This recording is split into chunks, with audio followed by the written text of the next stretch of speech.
Professor doctor Yunus সাহেব এবং অন্তর্বর্তীকালীন সরকারকে আমরা একটা বার্তা দিয়ে দিতে চাই। মনে রাখবেন, ৭১ সালে এদেশের মুক্তিযোদ্ধারা বলেছিল আমরা পিন্ডির গোলামীর জিঞ্জির ছিন্ন করেছি, দিল্লির গোলামি করবার জন্য নয়। আজ 2024-এর জুলাইয়ের স্বাধীনতা সংগ্রামের পর আমি বলতে চাই, আমরা দিল্লির দাসত্বের শৃঙ্খল থেকে মুক্ত হয়েছি, নিউ ইয়র্কের গোলামি করবার জন্য নয়। যদি বাংলাদেশকে ওয়াশিংটনের দাস পরিণত করবার কোন পায়তারা করা হয়, আর যদি হিউম্যানিটারিয়ান করিডোরের নামে আমার বাংলাদেশের বুকের উপর দিয়ে যদি বাংলাদেশের সার্বভৌমত্ব স্বাধীনতা হরণ করবার জন্য আমার স্বাধীন জনপদের 1 ইঞ্চি মাটি কেড়ে নেওয়ার জন্য যদি এই অপতৎপরতা চালানো হয়, চলমান এই অপতৎপরতা যদি বন্ধ না করা হয়, তবে আমি সারা দেশের দেশপ্রেমিক জনতাকে উদাত্ত আহ্বান জানাবো, যুদ্ধের প্রস্তুতি নাও।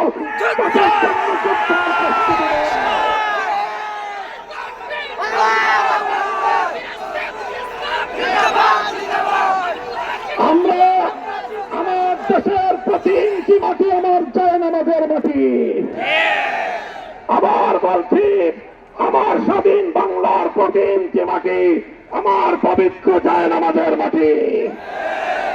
দিল্লি বা ওয়াশিংটন, পিকিং বা মস্কো, যারা এ মাটির দিকে চোখ তুলে তাকাবে, আমরা তাদের বিরুদ্ধে বারুদ হয়ে মাঠে নামবো ইনশাআল্লাহ।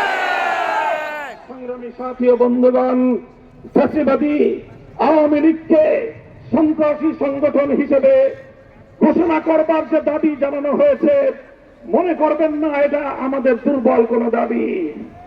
আমরা 2013 সালে ফ্যাসিবাদী আওয়ামী লীগের বুলেটের আঘাতে রক্তাক্ত হয়েছি।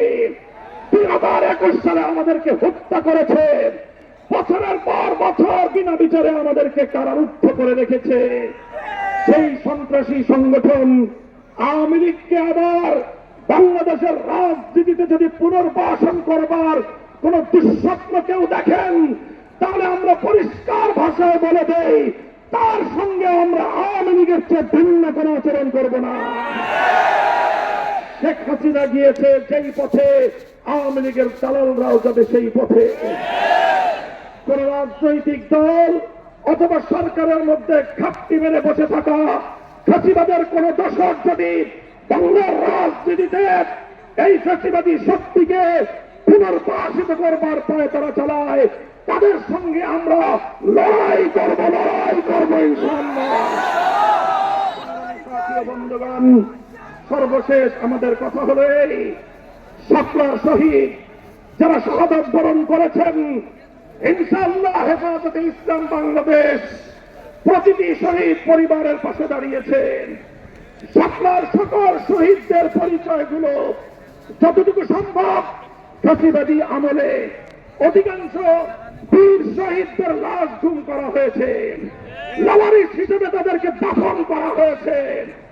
সরকারের তৎকালীন গোয়েন্দা সংস্থার কাছে যদি তার কোন তথ্য থেকে থাকে, আমি বর্তমান সরকারের কাছে দাবি জানাবো, আমার শাপলা চত্বরের বেওয়ারিশ হিসেবে দাফন হওয়া প্রতিটি লাশ, গুম হওয়া প্রতিটি শহীদের তথ্য উদ্ঘাটন করতে হবে, জাতির কাছে প্রকাশ করতে হবে।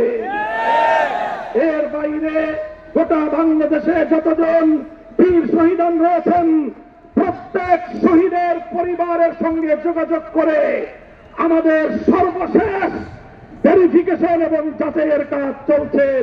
ইনশাআল্লাহ আমরা শাপলার রক্তে রঞ্জিত এই মে মাসের মধ্যে হেফাজতে ইসলামের পক্ষ থেকে আমাদের ভেরিফাইড সেই সকল বীর জাতীয় শহীদানদের পরিচয় এবং তাদের গৌরবগত ইতিহাস জাতির সামনে আমরা তুলে ধরবো ইনশাআল্লাহ। সেই সকল রক্তরাঙা শাপলার বীর শহীদানদের স্মৃতি বিজড়িত ইমানের যুদ্ধমনীয় কাফেলা, শাপলা চত্বরের শহীদি কাফেলা হেফাজতে ইসলাম বাংলাদেশকে আমি আজ বাংলাদেশের স্বাধীনতার অতঙ্গ প্রহরী হিসেবে ঘোষণা করতে চাই। আমরা বলতে চাই, বাংলাদেশের ইসলাম এবং স্বাধীনতা এক সূত্রে গাথা। বাংলাদেশের ইসলাম এবং স্বাধীনতা এক সূত্রে গাথা। যারা বাংলাদেশে ইসলামের উপর আঘাত করে তারাই স্বাধীনতার দুশ্মন, তারাই স্বাধীনতার শত্রু। আগামী দিনে দেশ এবং ইসলাম স্বাধীনতার এই শত্রুদেরকে যেখানেই পাওয়া যাবে সেখানেই প্রতিহত করতে হবে, সেখানেই প্রতিহত করতে হবে।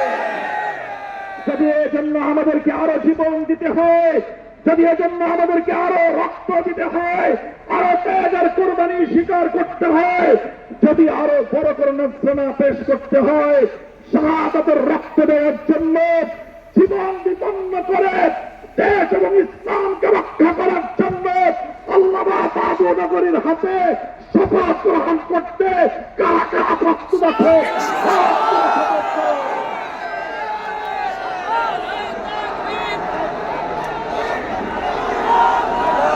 ইনশাআল্লাহ, ইনশাআল্লাহ আমার জায়নামাজের মাটি বাংলাদেশের প্রতি ইঞ্চি মাটি সংরক্ষিত থাকবে। আমার ভবিষ্যৎ প্রজন্ম এদেশে ঈমান নিয়ে, ইসলাম নিয়ে বাঁচবে ইনশাআল্লাহ। বিসমিল্লাহি মিনাল্লাহি ওয়া ফাতহুন করিব ওয়া আখিরু দাওয়ানা আলহামদুলিল্লাহি রাব্বিল আলামিন। আসসালামু আলাইকুম ওয়া রাহমাতুল্লাহ।